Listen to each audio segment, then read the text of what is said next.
ദേവീ ശരണം അമ്മേ നിത്യേ നിൻ കനിവാലഹോ. ശിവനനങ്ങിടുന്നു ധാതാവുതാൻ നിത്യം സൃഷ്ടി നടത്തിടുന്നു ഹരിയും ലോകാവനം ചെയ്വുതേ. നീതാൻ സർവവിധാത്രി കാത്തിടുകമാം ലോകത്തിൽ നീ എന്നെ ഈ നിൽപ്പാനുള്ള മരുന്നു ഞാൻ കരുതിയില്ലമ്മേ പരമേ ഭയം. ദേവീ ശരണം അമ്മേ. സുപ്രഭാതം, ശുഭദിനം. എല്ലാ ധന്യാത്മാക്കൾക്കും പുലർകാലവന്ദനം. ശ്രീമദ് ദേവി ഭാഗവത നിത്യപാരായണ പരമ്പരയുടെ ഇന്നത്തെ യജ്ഞവേദിയിലേക്ക് സുസ്വാഗതം. ഷഷ്ഠസ്കന്ധത്തിലെ 12-ാമത്തെ അധ്യായം തീർത്ഥാടന ക്ഷേത്രാടന വിധികളെക്കുറിച്ച് വ്യാസൻ പറഞ്ഞ ഭാഗങ്ങളെയാണ് അവലോകനം ചെയ്തുകൊണ്ടുവരുന്നത്. ദ്രവ്യശുദ്ധി, ക്രിയാശുദ്ധി, മനഃശുദ്ധി എന്നീ ശുദ്ധികൾ അത്യാവശ്യമാണ്. അതിൽ ദ്രവ്യശുദ്ധിയും ക്രിയാശുദ്ധിയും കുറച്ചൊക്കെ ഉണ്ടെങ്കിലും ഈ കലികാലത്ത് മനഃശുദ്ധിയാണ് വളരെ കുറവായി കാണപ്പെടുന്നത്. ചഞ്ചലമായിട്ടുള്ള മനസ്സ് തന്നെയാണ് അതിന് കാരണം.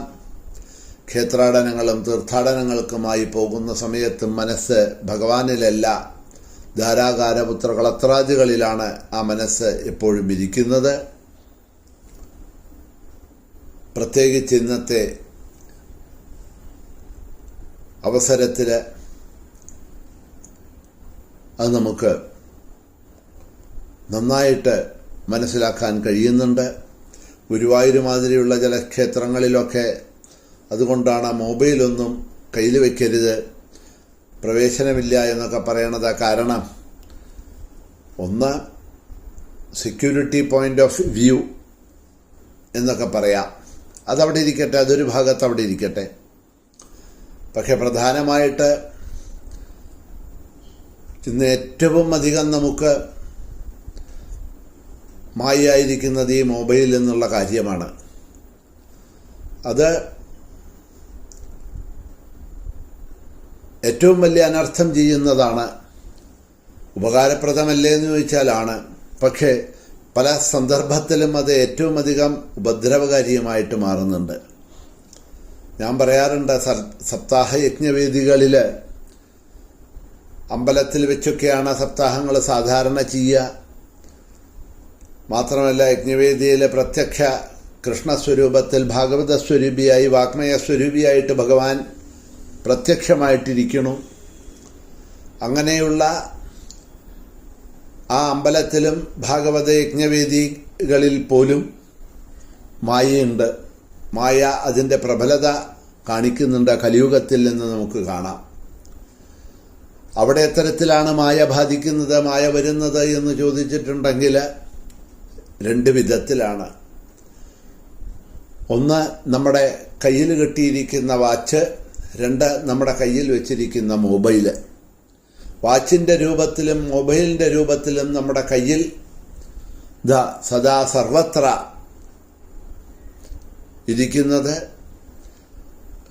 മറ്റൊന്നുമല്ല, ഈ കലിയുഗത്തിലെ ഏറ്റവും ശക്തിയേറിയ മായ, ഭഗവാന്റെ മായാപ്രയോഗം തന്നെയാണ്. എന്താ കാരണം? ഈ വാച്ച് നോക്കിയാണ് ഇരിക്കുന്നത് നമ്മൾ. എപ്പോഴാ ബ്രേക്ക്ഫാസ്റ്റിന് വിടുക, എപ്പോഴാ ഊണിന് വിടുക, എപ്പോഴാ ചായയ്ക്ക് വിടുക, എപ്പോഴാ സപ്താഹം അവസാനിക്കുക, അല്ലേ? സമയം നോക്കി നോക്കി നോക്കി നോക്കിയിരിക്കും. ഒരു 5 മിനിറ്റ് ലേറ്റാക്കി യജ്ഞാചാര്യൻ എന്ന് പറയുമ്പോഴേക്കും പലർക്കും എന്തോ വലിയ പരവശമായ മാതിരിയാണ് കാണിക്കുക. 8:30 മണിക്ക് കാലത്ത് ബ്രേക്ക്ഫാസ്റ്റിന് അങ്ങോട്ട് വിട്ടില്ല, പിന്നെയും ആ പ്രഭാഷണം അങ്ങനെ തുടരുകയാണ് എന്ന് പറയുമ്പോഴേക്കും ഒരു 5 മിനിറ്റ് കഴിയുമ്പോഴേക്കും ചിലരുടെയൊക്കെ ഭാവങ്ങൾ, അയ്യോ എന്തോ വിശന്ന് വലഞ്ഞ് കഴിഞ്ഞ 1-2 ആഴ്ചകളായിട്ട് ജലപാനമില്ലാതെ കണ്ട് ദാഹിച്ചും വിശന്നും ഇരിക്കുന്നവരുടെ മാതിരിയുള്ള ഒരവസ്ഥയൊക്കെ അവരിൽ കാണാൻ പറ്റുക നമുക്ക്. അങ്ങനെയൊക്കെയാണ് ചിലർ. ഉച്ചയ്ക്ക് 1 മണിക്കൊന്നും വിട്ടില്ലെങ്കിൽ വലിയ കഷ്ടം. ഇനി യജ്ഞാചാര്യന്മാരോട് കംപ്ലൈൻറ്റ് പറയാൻ പറ്റില്ല എന്ന് പറഞ്ഞാൽ നേരെ കമ്മിറ്റിക്കാരോട് എന്ന് പറയും, എന്താ അത് ഉച്ചയ്ക്ക് 1 മണിക്ക് ഊണിന് വിടണ്ടേ, 1:10 എന്നൊക്കെ. എന്താ ചെയ്യുക? 10 പേര് വന്ന് അവരോട് കംപ്ലൈൻറ്റ് പറയുമ്പോൾ അവർ ചിലപ്പോൾ ഞങ്ങളോടും പറയാറുണ്ട്, ആചാര്യൻ നാളെ മുതലൊരു, പക്ഷെ അവർ പറയുന്നത് എങ്ങനെയാണെന്ന് പറഞ്ഞാൽ, കുറേ വയസ്സായിട്ടുള്ള അമ്മമാരുണ്ട്, വയസ്സായിട്ടുള്ളവരൊക്കെ ഉണ്ട്, മരുന്നൊക്കെ കഴിക്കുന്നവരാണ്, അവർക്ക് സമയാസമയത്തിന് ആഹാരത്തിൽ പോയില്ലെങ്കിൽ ഷുഗർ കയറും, ഇല്ലെങ്കിൽ ഷുഗർ ഇറങ്ങും എന്നൊക്കെ പറയും. പക്ഷെ ഇതൊക്കെ ഈ സപ്താഹത്തിന് വരുമ്പോഴേ ഈ ഷുഗർ കയറലും ഷുഗർ ഇറങ്ങലും ഒക്കെ ഉള്ളൂ. ടി വിയിലുള്ള സീരിയൽ കണ്ടിരിക്കുന്ന സമയത്തോ മറ്റുള്ള കല്യാണം മുതലായിട്ടുള്ള റിസപ്ഷൻ മുതലായിട്ടുള്ളവയ്ക്കൊക്കെ പോകുമ്പോഴോ അവിടെ ഷുഗർ കയറുമില്ല, ഷുഗർ ഇറങ്ങുമില്ല. അവിടെയൊക്കെ എപ്പോൾ വിട്ടാലും എപ്പോഴായാലും വിരോധമൊന്നുമില്ല. ഇവിടെ ആകുമ്പോഴെന്താ, ഒന്നുമില്ല, 1 മണിക്ക്. ഇപ്പോൾ വാസ്തവത്തിൽ ശാസ്ത്രം പറയണത് വിശക്കുമ്പോഴാണ് ആഹാരം കഴിക്കാൻ പാടുള്ളൂ എന്നാണ് പറയണത്. സമയത്തിനല്ല ആഹാരം കഴിക്കുക. അതിപ്പോൾ ഇന്നത്തെ വൈദ്യശാസ്ത്രത്തിൽ പറയുന്നതാണ്. പുരാണങ്ങൾ ശാസ്ത്രങ്ങളനുസരിച്ചിട്ട് ആഹാരം എപ്പോഴാണ് കഴിക്കേണ്ടതെന്ന് പറഞ്ഞിട്ടുണ്ടെങ്കിൽ എപ്പോഴാണ് വിശക്കുന്നത് അപ്പോഴാണ്, എപ്പോഴാണ് കിടന്നുറങ്ങേണ്ടത്, എപ്പോഴാണ് ഉറക്കം വരുന്നത് അപ്പോഴാണ് അത്രേ കിടക്കാൻ പാടുള്ളൂ. അല്ലാതെ സമയം നോക്കി വാച്ച് നോക്കിയിട്ടല്ല രണ്ടും ചെയ്യേണ്ടത്. പക്ഷെ ഇന്ന് നമ്മൾ ചെയ്യുന്നതൊക്കെ വാച്ച് നോക്കിയിട്ടാണ്. വിശന്നിട്ടാണോ എന്ന് ചോദിച്ചാൽ ഒന്നുമില്ല. എന്താ ഇപ്പോൾ 1 മണിക്ക് വിട്ടാ ചെയ്യണത്? ഓടി പ്ലേറ്റ് എടുത്തു, അവിടെ ഉള്ളതൊക്കെ ഇതാ ഇട പോരാന്നും പറഞ്ഞിട്ട് ഇതാ മേടിച്ചു, ഏതെങ്കിലും ഒരു ഭാഗത്ത് ഇരുന്നു മേടിച്ചതിൻ്റെ പകുതി കഴിക്കും, ബാക്കി പകുതി കളയും. എന്നിട്ട് ഇതാ തട്ടുമിട്ട് അവിടെ കയ്യും കഴുകിയിട്ട് ഒന്നുകിൽ എവിടെയെങ്കിലും ഒരു മുക്കിൽ ചെന്ന് ഫാനിൻ്റെ അടിയിലിരുന്ന് കുറച്ച് നേരം ഇങ്ങനെ മയങ്ങും, ഇല്ലെങ്കിൽ മൊബൈൽ നോക്കും. ചിലവർ അടുത്തൊക്കെ വീടെന്ന് പറഞ്ഞാൽ വീട്ടിലേക്ക് ഓടും എന്തെങ്കിലും കാര്യങ്ങൾ ചെയ്യാനായിട്ട്. ഒന്നുമില്ലാന്നുണ്ടെങ്കിൽ എന്തെങ്കിലും പരദൂഷണോ എന്തെങ്കിലുമൊക്കെ പറഞ്ഞിങ്ങനെ 4 പേരായിട്ട് ചൊല്ലിക്കൊണ്ടിരിക്കും. ഇതിനു വേണ്ടിയിട്ടാണ് ഭാഗവതം നിർത്തിയിട്ട് സമയത്തിന് വിടണം എന്നൊക്കെ പറയുന്നതിൽ വളരെ വിഷമമുണ്ട്. പക്ഷെ ഇപ്പം എന്താ ചെയ്യുക? യജ്ഞവേദിയിലൊന്നും എനിക്ക് പറയാൻ പറ്റില്ലല്ലോ. പിന്നീട് ഇതൊക്കെ യജ്ഞവേദിയിൽ പറഞ്ഞാൽ പിന്നെ എന്നെ അടുത്ത സപ്താഹത്തിന് ആരും വിളിക്കില്ല. ഇതൊക്കെ അയാൾ അവിടെ ഇരുന്ന് പറയണത് എന്ന് പറയും. അതൊന്നും ഇഷ്ടാവില്ല കമ്മിറ്റിക്കാർക്കും ജനങ്ങൾക്കും. ഇതൊക്കെ ഇപ്പോൾ വാട്സപ്പിൽ കൂടെ ആവുന്ന സമയത്താവാം. അത്രയേ ഉള്ളൂ. ഇതൊക്കെയാണ് നമ്മൾ ചെയ്യണത്. അപ്പോൾ വിശന്നിട്ടാണോ ഭക്ഷണം കഴിക്കണത് എന്ന് ചോദിച്ചാലല്ല. വാച്ച് നോക്കി 1 മണിയായി ഭക്ഷണം കഴിക്കണം, 4 മണിയായി ചായ കുടിക്കണം. ഇതാണ് നമ്മുടെ കണക്ക്. അപ്പം മായയുടെ രൂപത്തിൽ അതാത് സമയത്ത് ഇതിനെ ഓർമ്മിപ്പിക്കുന്നതും അതിലേക്ക് ഭാഗവതാദികളിൽ നിന്നും നമ്മുടെ ശ്രദ്ധയെ മനസ്സിനെ തിരിപ്പിക്കുന്നതും ആയിട്ടുള്ള കാര്യമാണ് ഈ വാച്ച് എന്ന് പറയുന്നത്. അടുത്തതാണ് ഈ മൊബൈല്. അതിൽ മെസ്സേജുകൾ വരും, ആരെങ്കിലും വിളിക്കും, ആ സമയത്തൊക്കെ അതെടുത്ത് പുറത്തേക്ക് വിടും, മെസ്സേജുകൾ നോക്കും, അതിന് റിപ്ലൈ കൊടുക്കണം. ഇങ്ങനെയുള്ള പല കുലിമാലികളും അതിൽ. അപ്പം അത് ശ്രദ്ധിക്കുന്ന സമയത്ത് ഇവിടെ ഭാഗവതത്തിൽ ശ്രദ്ധയുണ്ടാവില്ല. അജാമളോപാഖ്യാനം ആചാര്യൻ തുടങ്ങുന്ന സമയത്ത് ചിലപ്പോൾ ഒരു കോള് വന്നാൽ ആ കോള് നിർത്തി പിന്നെ നമ്മൾ വന്നിരിക്കുമ്പോഴേക്കും അജാമളോപാഖ്യാനം കഴിഞ്ഞു, അടുത്ത കഥയിലേക്ക് പോയി. ഇപ്പം എന്താ ഉണ്ടായേ, എന്താ സംസാരിച്ച്?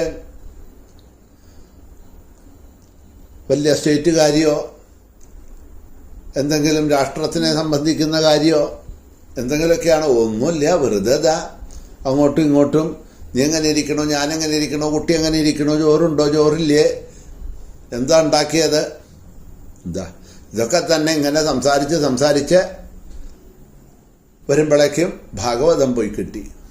അപ്പോൾ ഭാഗവതത്തിൽ നിന്നും നമ്മളുടെ മനസ്സിനെ അകറ്റുന്നതായിട്ടുള്ള 2 മായാസ്വരൂപങ്ങളാണ് യജ്ഞവേദിയിൽ നമ്മുടെ കയ്യിലുള്ള ഈ വാച്ചും മൊബൈലും. യജ്ഞവേദിയിലും അതേമാതിരി ഈ വാച്ചും മൊബൈലും കൊണ്ടുവരരുത് എന്നൊക്കെ ക്ഷേത്രങ്ങളിലൊക്കെ ബോർഡ് ചെയ്തിട്ടിട്ടില്ലേ. വാച്ച് ക്ഷേത്രങ്ങളിലൊക്കെ ആവാം. എന്തായാലും സപ്താഹവേദിയിൽ ഇതൊക്കെ പുറത്ത് മേടിച്ച് വരണം, വെച്ചിട്ട് വേണം വരാൻ. വരുന്നവരുടെ വാച്ചും മൂരി വയ്ക്കുക, അതേമാതിരി മൊബൈലും മേടിച്ച് വയ്ക്കുക. അത് രണ്ടും ഇവിടെ സറണ്ടർ ചെയ്തിട്ട് പോകണം. പോകുന്ന സമയത്ത് നിങ്ങൾക്ക് എടുത്തു കൊണ്ടുപോവാം.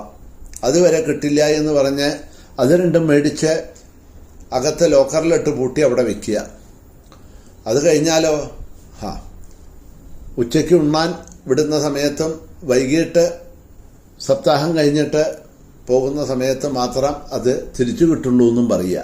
അപ്പം അവിടെ ഇരുന്നോളും, കേട്ടോളും. യജ്ഞവേദിയിലും വാച്ചുകളൊന്നും വെക്കരുത്. ആർക്കും സമയം അറിയാൻ പാടില്ല. എത്ര മണിക്കാ കഴിയണത് എന്താന്നുള്ളത് അങ്ങനെ വെച്ച് നോക്കൂ. 2 മണിക്ക് നിർത്തിയാലും ആർക്കും അറിയില്ല. അയ്യോ 2 മണിയായല്ലോ, ഇതുവരെ ഭക്ഷണത്തിന് വിട്ടില്ലല്ലോ എന്നറിയില്ല. അപ്പോഴും 1 മണിയായിട്ടേ ഉള്ളൂ എന്ന് പറഞ്ഞിട്ടേ പോവുള്ളൂ. ആർക്കും ഷുഗർ കൂടില്ല, ഷുഗർ കുറയില്ല, പ്രഷർ കൂടില്ല, പ്രഷർ കുറയില്ല, ഒന്നും ഉണ്ടാവില്ല. അപ്പം ഈ മായാസ്വരൂപങ്ങളായിട്ട് യജ്ഞവേദിയിൽ വരുന്നതാണ് ഇവ രണ്ടും എന്ന് പറയാ. ഈ മൊബൈലും ഈ കയ്യിൽ കെട്ടിയിരിക്കുന്ന വാച്ചും എന്ന് പറയാണ്. ഇതൊക്കെ നമ്മളെ ആ ആത്മീയതയിൽ നിന്നും ലൗകികത്തിലേക്ക് കൊണ്ടുപോകുന്ന മായകളാണ് ഭഗവാന്റെ. എന്തായാലും നമുക്ക് തിരിച്ച് നാളെ ദേവി ഭാഗവതത്തിലേക്ക് വരാം, കഥകളിലേക്ക്. തൽക്കാലം ഇവിടെ തന്നെ നിർത്തുന്നു.